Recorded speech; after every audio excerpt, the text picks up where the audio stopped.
Thank you, Kevin.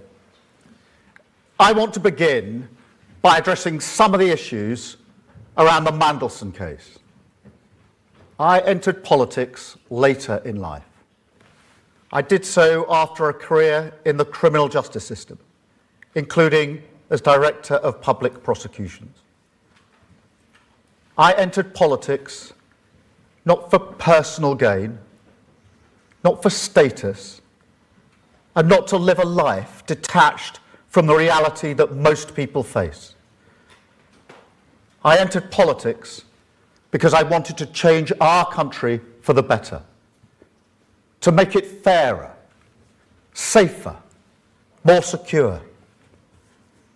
And I still believe that most people who serve in public life, whether as civil servants or elected politicians, do so for the same reason, because they believe in service, because they believe in duty, because they believe in the public good. But that is not why some people do it. And that is not why Mandelson did it. And that sense of duty only matters if the standards of public life are upheld. And in recent days, serious allegations and serious evidence has emerged concerning Mandelson's conduct, including his relationship with Epstein, a convicted sex offender. It had been publicly known for some time that Mandelson knew Epstein, but none of us knew the depth and the darkness of that relationship. What has come to light has raised serious questions. Information that was not known at the time of his appointment. Before he was appointed ambassador, Mandelson was asked directly about the nature of his relationship with Epstein. He was asked whether he had stayed at Epstein after his conviction. And when, later, further information came to light, he was asked whether he had accepted gifts and hospitality, about whether he had been fully transparent about the relationship. The information now available makes clear that the answers he gave were lies. He portrayed Epstein as someone he barely knew. And when that became clear, and it was not true, I sacked him. Such deceit is incompatible with public service. Let me be clear, no one is above accountability. And no one, however well connected, however experienced, however senior, should hold public office if they cannot meet the basic test of honesty. I also want to address the publication of the information Mandelson provided during the appointment process. I understand the strength of public feeling. I share the anger that people feel when powerful individuals appear to escape scrutiny. And I want to be able to release those documents as quickly as possible. I wanted to release them yesterday, in fact, and to talk about them at Prime Minister's questions. But the police have advised that releasing certain information now could risk prejudicing a future investigation or legal process. And however frustrating from my personal point of view that is, and it is, I will not take any step, however politically tempting, however popular, that risks justice for victims. Because this is not and must never become a political game. The victims of Epstein have lived with trauma that most of us can barely comprehend. And they've had to relive it again and again. They have seen accountability delayed and too often denied. To them, I want to say this: I am sorry. Sorry for what was done to you. Sorry that so many people with power failed you.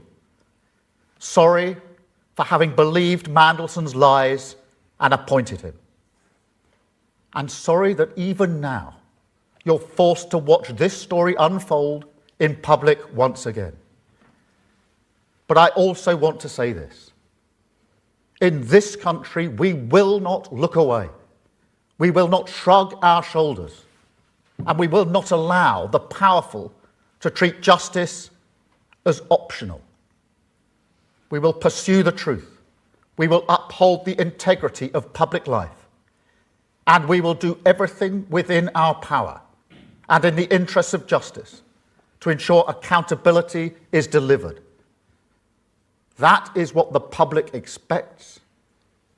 That is what the victims deserve.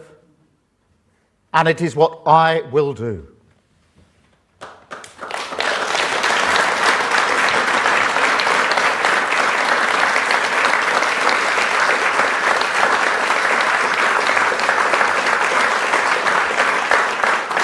Now, I'm here today in Hastings for similar reasons.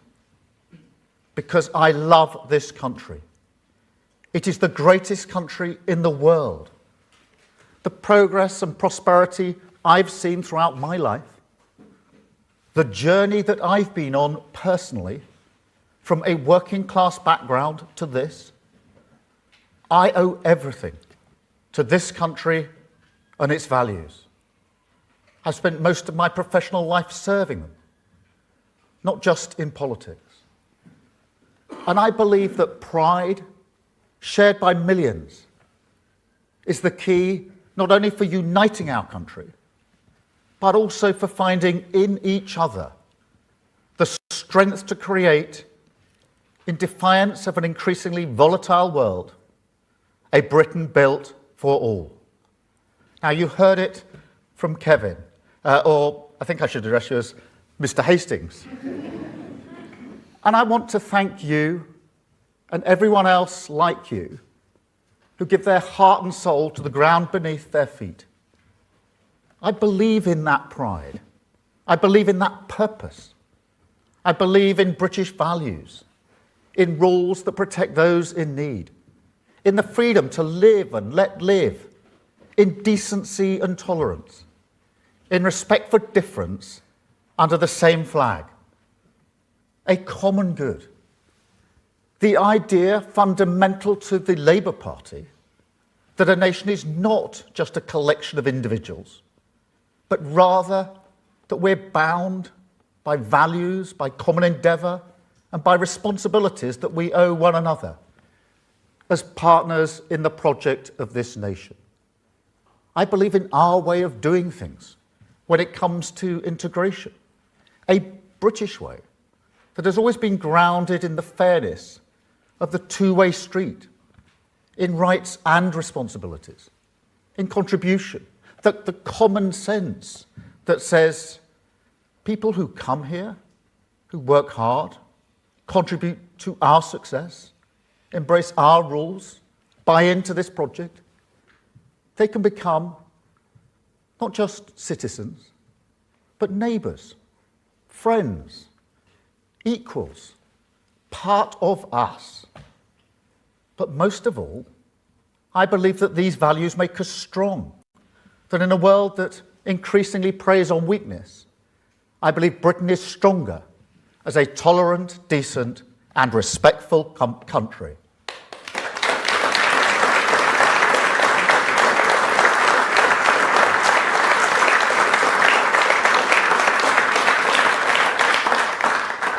But we must be honest, because while I will always believe in these values, we cannot be blind to the reality that in recent years their practice has often become poor. And that when it comes to our shared responsibilities, we've taken our eye off the ball, and that our social contract is currently nowhere near strong enough to weather the storms of this world, because it's been undermined by political neglect, the scorched earth of Tory austerity, high streets, libraries, youth clubs, the places that shape a life, that bring different people together, that create the bonds of memory and pride in so many towns. They were just abandoned. Until you see now, sometimes from the very same people, a politics that has no interest in rebuilding any of that, only in exploiting the social scars. You see it in the industrialised grievance factory in parts of social media. Miserable video after miserable video telling you that entire cities and towns, the great communities of this country, are wastelands, no-go zones. And worse, selling the lie, defied every day by millions of people in this country, that people who look different cannot really live together. I reject that completely.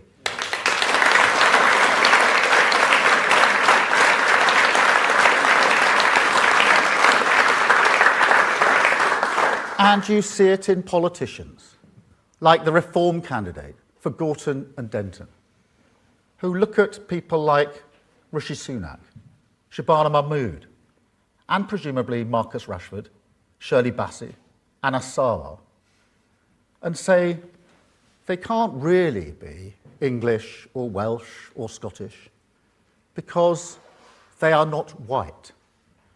An affront to British values as I see them. And I tell you, as long as I've got breath in my body, I will always fight against that politics.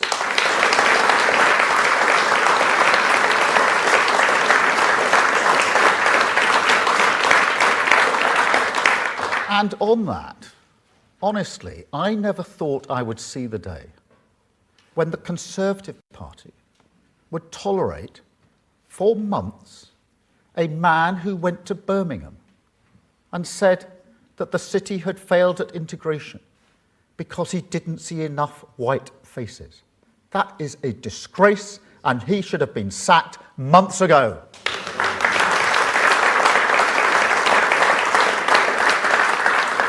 But look, it's not just the right. Britain's also been let down by a mindset on the left of politics that is either too slow to defend core British values or that ducks the challenge of integration entirely, clinging to a kind of remote liberalism that is content merely to dispense transfers and targets from Whitehall, rather than nurture pride, belonging and responsibility from the ground up in our communities.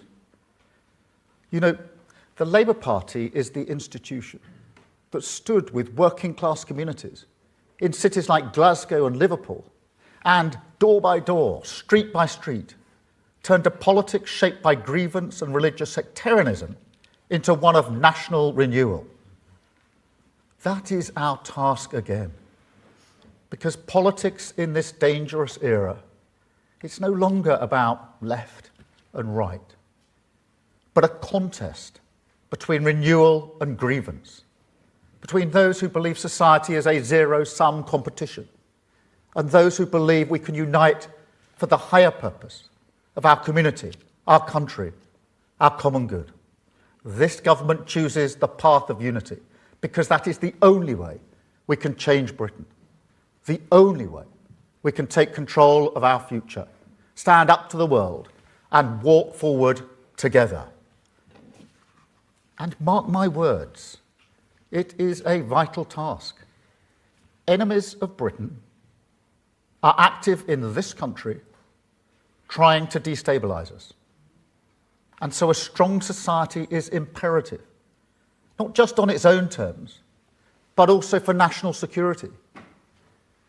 To put it more bluntly, any country that cannot keep its high streets alive, its bills down, and its people feeling respected will struggle to meet the test of our times.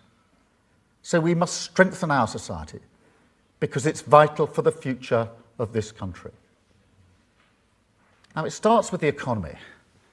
That's fundamental.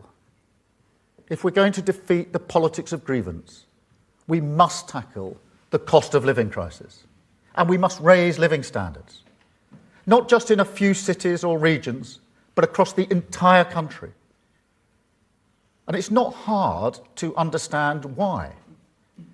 If you're simply battling through the days, it's hard to look forward with hope, let alone find the strength in each other.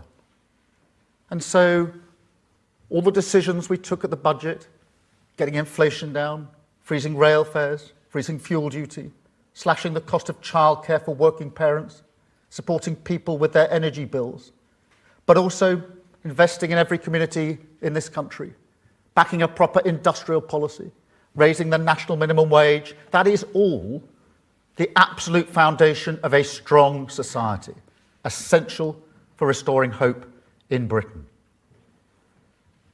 Second, we need to reform the state so that it recognises contribution as the common sense basis for integration, most of all on migration. Now, I know that migration is bound up with who we are. Of course it is. It's fundamental for the stories people tell about themselves, their family, their history and relationships. And I will never denigrate the contribution migrants make to our society and our story. Quite the opposite.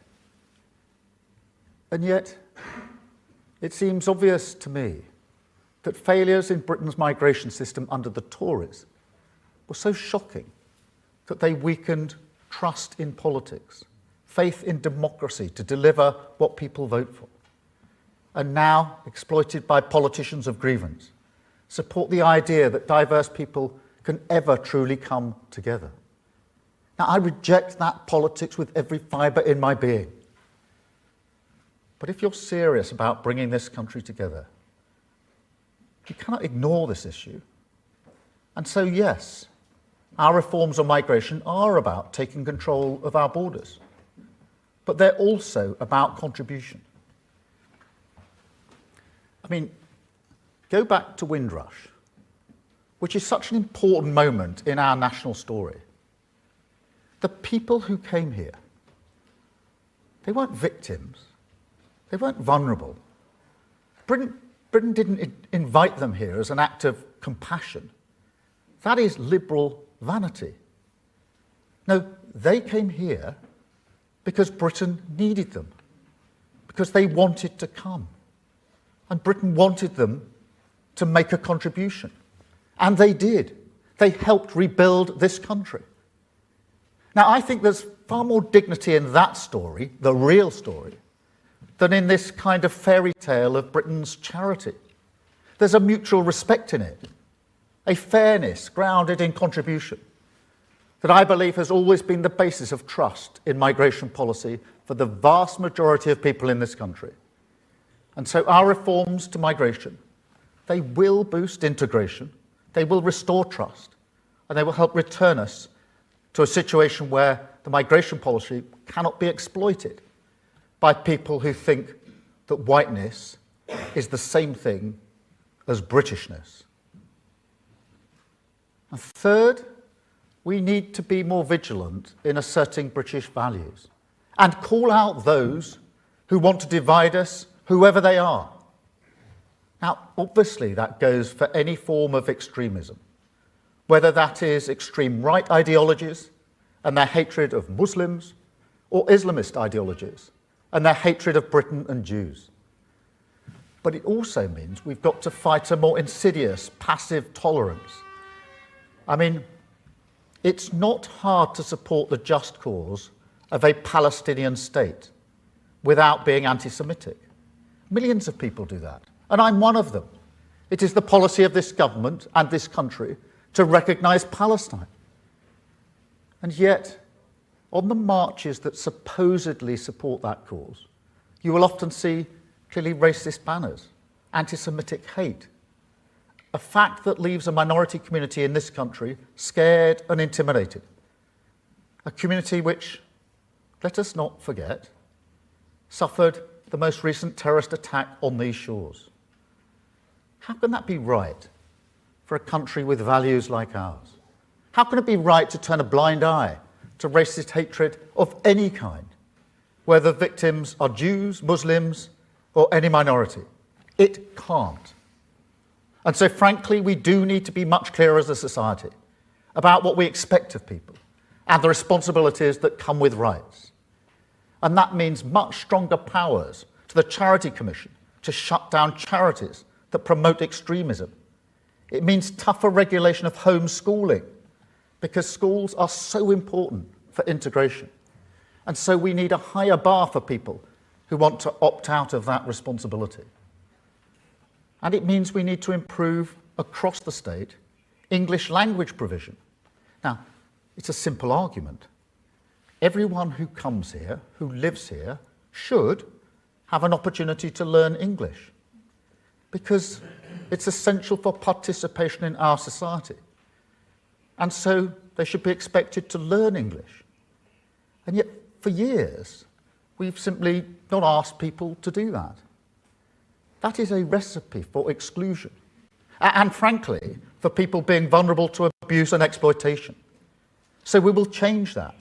And we will stand united and together against any individual or organisation that does not want to shoulder the responsibility of British values.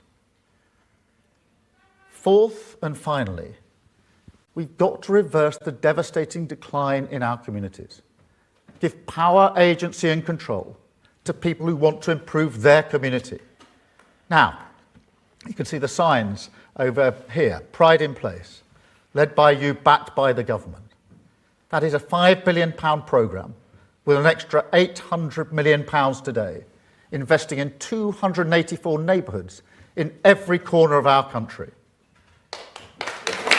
including here.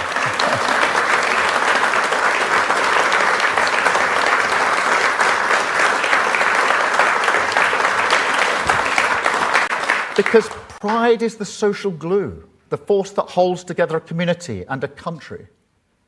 And yet, there's a paradox. This is the country where local identities, down to the village level, burn more fiercely than any other, where accents can change over a very small distance, where you get, amongst other things, a football league pyramid of 92 teams, 92 identities, 92 passions, and countless local rivalries. That's unique.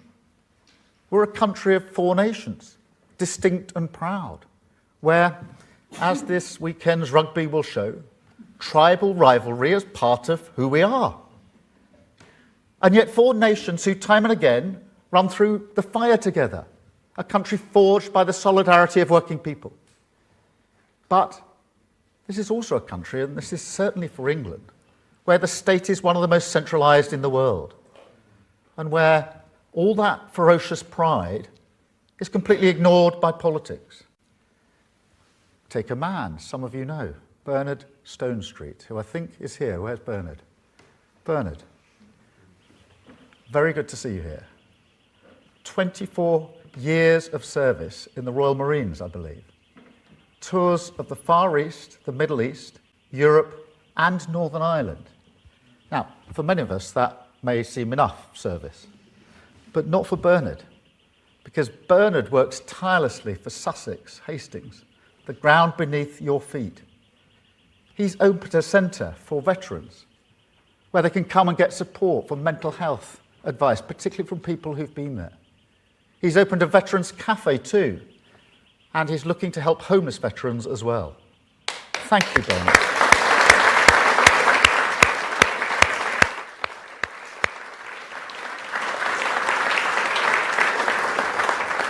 Or what about Miranda, who got so fed up with fly tipping and litter in Edinburgh that she started picking it up herself? And then, when people started saying they wanted to help, she set up litter busters. Now their community is cleaner, and that may not sound like a lot, but it makes a huge difference.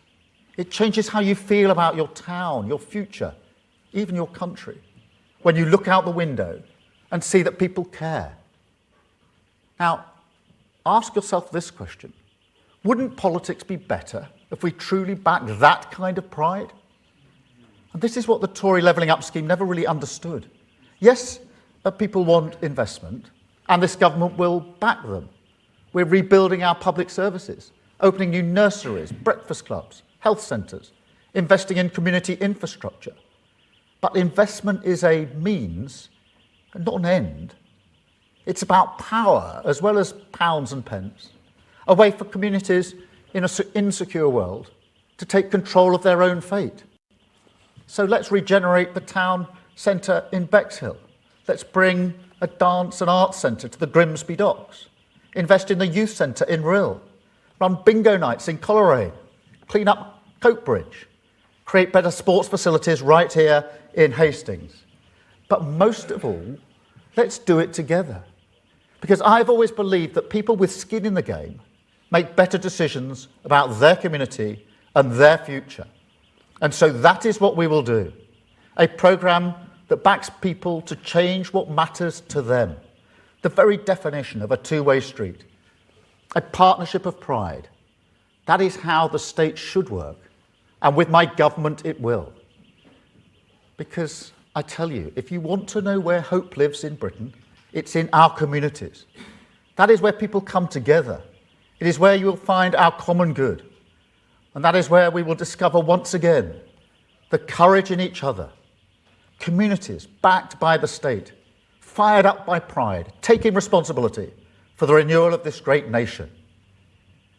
So, whatever your politics, if you're proud of your community, join us. Because this is a cause that will give you control over your future, strengthen us on the world stage, create a Britain truly built for all, and show, in defiance of the politics of grievance, that we can walk forward together. Thank you very much indeed. Thank you.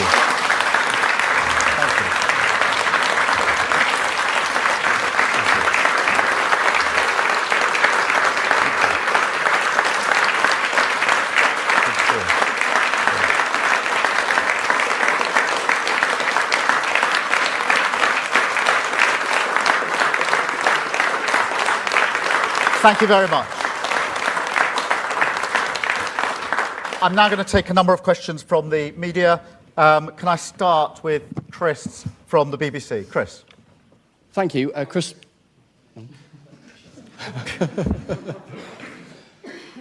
Thank you. Chris Mason, BBC News. Prime Minister, why was it that a man who had already twice resigned from government and, crucially, had a publicly known ongoing friendship with a convicted paedophile was appointed by you as ambassador to Washington? And given all of this, what do you say to those in the country and those in your own party who say, frankly, that you have run out of steam? Well, Chris, let me just address that head on and perhaps clarify something I said at Prime Minister's Questions yesterday about the relationship between Mandelson and Epstein. Because what I meant was it has been known publicly for some time that they knew each other. And that is precisely why, when we were going through the appointment process for the ambassador role, we asked questions about the nature and extent of that relationship. And what I didn't say yesterday, partly inhibited by the approach of the police, is that that is precisely why those questions were asked. Questions about the nature and extent of the relationship, whether Mandelson had stayed, as was suggested, at Epstein's premises. And the answers given to those questions were intentionally intended to create the impression that Mandelson barely knew Epstein, deliberately to create that impression. I had no reason at that stage to think that was anything other than the truth, and therefore we proceeded. What I learned in September was that it was not the truth, when further emails came to light, I think Bloomberg. And having asked some further questions, including questions about whether Mandelson received gifts and benefits and hospitality, and the nature of the relationship. I sacked Mandelson from the role.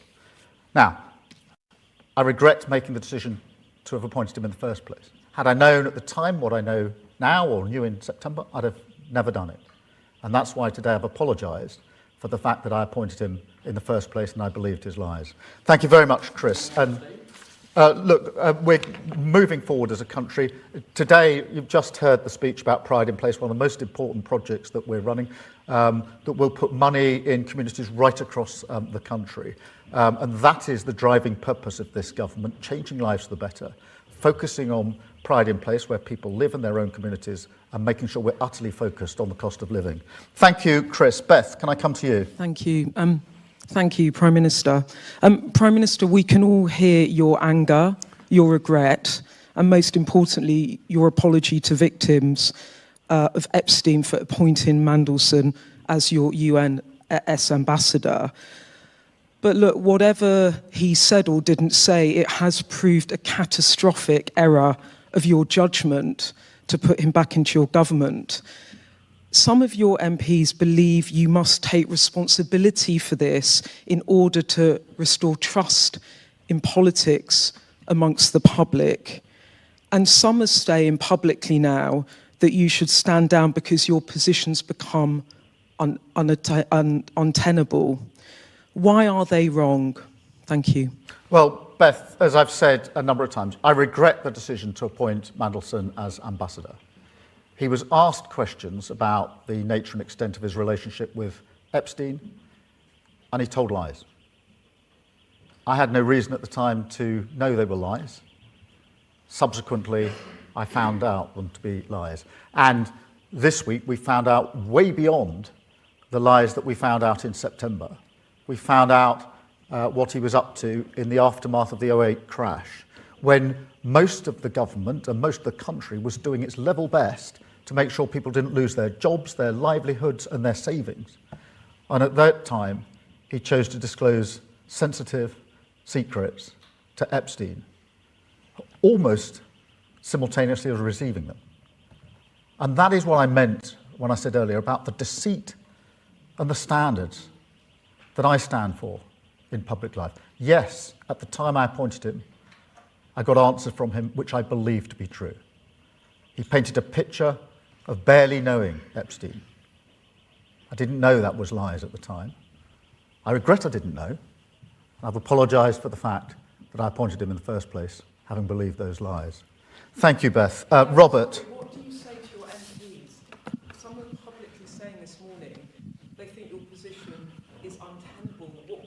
Please, directly, what do you say to them? Firstly, let me say I understand their anger and frustration. I'm angry and frustrated like them, because nobody wants to see these deceits in public life. They are angry about his association with Epstein, as am I. They're angry about what he did at the tail end of the last Labour government, and frustrated, as am I, that the full information of what was asked and answered when he was appointed can't be in the public domain. That is frustrating.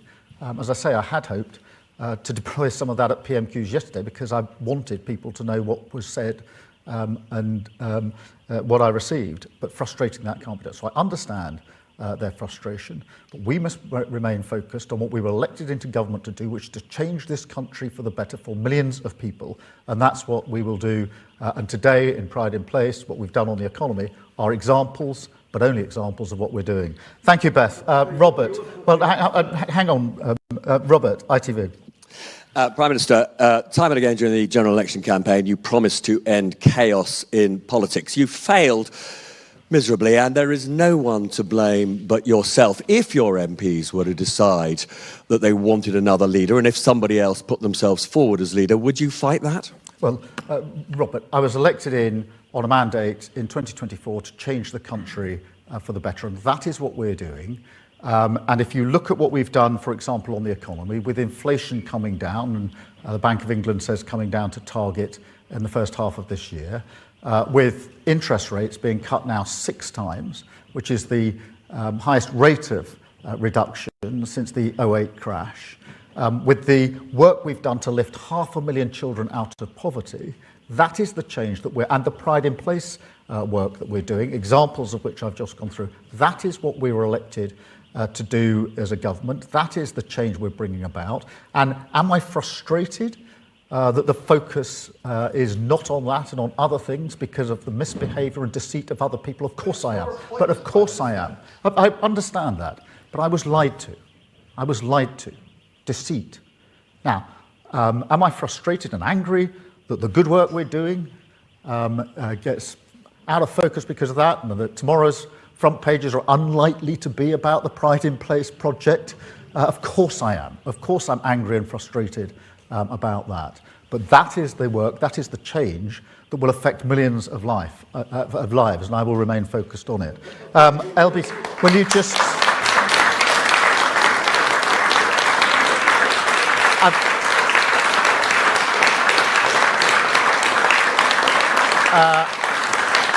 I've got Natasha from LBC. Natasha from LBC. Prime Minister, you mentioned national security in your speech just now being vital for our future. Donald Tusk has said Poland will launch an investigation into links between Jeffrey Epstein and Russian intelligence.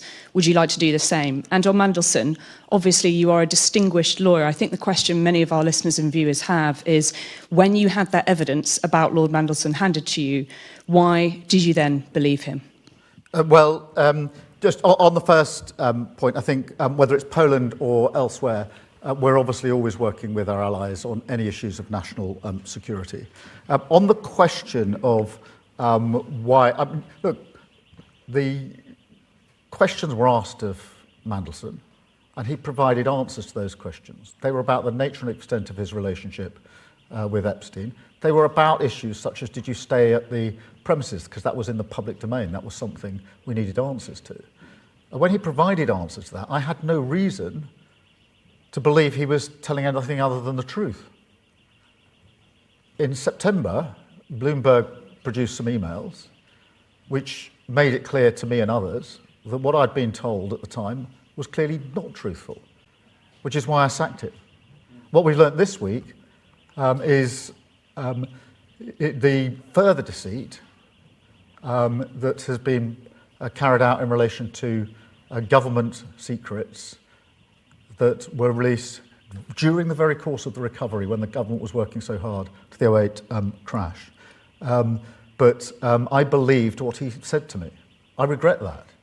I apologise for having believed him. He gave answers to the questions that were asked of him. I assumed and treated those answers as true. That was obviously a mistake. Thank you. I've got Sophia from Sun. Thank you, Prime Minister. You've spoken passionately today about victims and apologised to them. So I have to ask, even though you did not know the full extent of Mandelson's ongoing friendship with Epstein, it was never a good look at the time. Did you not personally have any reservations whatsoever about what you did know about that ongoing friendship? Any doubts, any curiosities? And do you feel confident you can ride out this storm? Well, the original, there was a due diligence exercise that culminated in questions being asked. Because I wanted to know the answer to certain issues, that's why those questions were asked. The answer to those questions were not truthful. There was then, I should add, security vetting carried out independently by the security services, which is an intensive exercise that gave him clearance for the role, and you have to go through that before you take up the post. Clearly, both the due diligence and the security vetting need to be looked at again. I've already strengthened the due process. I think we need to look at the security vetting because it now transpires that what was being said was not true, and had I known then what I know now, I'd never have appointed him in the first place. In relation to your question, I was elected in with this Labour government to bring about change for millions of people. That's what I intend to do. The examples today are only examples of the Pride in Place. That makes a massive difference to so many communities, and it's not just a question of the money we're putting into communities, it's the power we're giving to them to make the choice over what the money is used for, which is vitally important. And the work we're doing on the economy to stabilise it, which is what we've done, will be to the huge benefit of millions of people across the country. Can I have Dave from the Mirror, please? Dave. Dave from Mirror. Could I just clarify on the basis of what you said today and what you said yesterday? What was your understanding of what the relationship between Mandelson and Epstein was? I mean, were you under the impression then that he had completely broken off contacts, friendship at the point of conviction? And at the point you knew that there had been a relationship in the past, you knew that this was potentially a very dangerous situation that could come back to haunt you. Did you, as it were, make a deal with the devil that you knew that this could be damaging, but at the same time Donald Trump is equally sort of impacted by this? No, the questions were precisely to get to that question of what was the nature and extent of the relationship, and then details about places he may have stayed. And the picture painted, the impression deliberately given by the information that was provided and the information that wasn't provided. So the information that was provided and that which wasn't was deliberately intended by Mandelson to make my team believe that he barely knew Epstein. That's the picture he painted. That was a lie. But that's the lie that he painted, and that's the basis on which we made our decision. Can I have Kieran from The Guardian? Thank you, Prime Minister. Kieran Stacey from The Guardian. Prime Minister, I wanted to read out some of the things that Labour MPs have told us in the last 24 hours about you. One told us, "I'm personally not sure I could trust myself to back the Prime Minister in a confidence vote." Another said, "It's like Chris Pincher on steroids, it's over." Another said, "This government is on the run." One former minister said, "It's time for a fresh start, the sooner the better." Isn't the real lesson from yesterday that you can no longer command the majority in the Commons? And if so, isn't your authority fatally undermined? Well, look, I understand the anger and frustration amongst Labour MPs about what has happened, the deceit, both in the appointment of Mandelson as ambassador and what happened at the tail end of the last Labour government. I actually share that anger and frustration. It was palpable yesterday. I'm not surprised. As I said, most people come into public life to serve the common good, actually whichever political party they're in. And we may have different approaches, different politics, different ideologies, but the vast majority of people come into public life to do their best to improve their communities, to improve their country. And so when people who've been elected into power with that mindset find out that somebody else who's held a position of power does not share that mindset, has undermined it, they're angry and frustrated, not just at the deceit and the lies in the individual cases, but because they know it undermines what they stand for, the politics that they believe in. Now, I understand that, but we are changing this country for the better.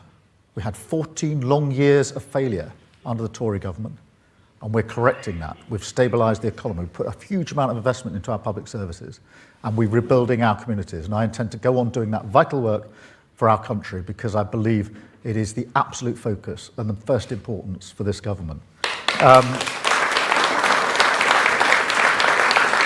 got Hugo from the Eye. Thank you, Prime Minister. Hugo Jai from the Eye paper. You've talked today about what you see as some of the successes of your government, including the Pride in Place programme. You've also issued a warning about the prospect of a reform or conservative government, which you say would undermine national cohesion. Is your message to your own MPs who are now sceptical about your leadership that removing you would destroy the work your government's done and make a reform-led government more likely? My message is that every minute we spend talking about anything other than the cost of living, pride in place, how we stabilise our economy, and how we make the massive argument that we need to make, the argument of our time, that we must unite this country, understand that to be British is to be tolerant, reasonable, compassionate, and diverse, and fight for it against the toxic division of reform. Every minute we spend not talking and focusing on that is an absolute minute wasted. Thank you very much indeed. Thank you all.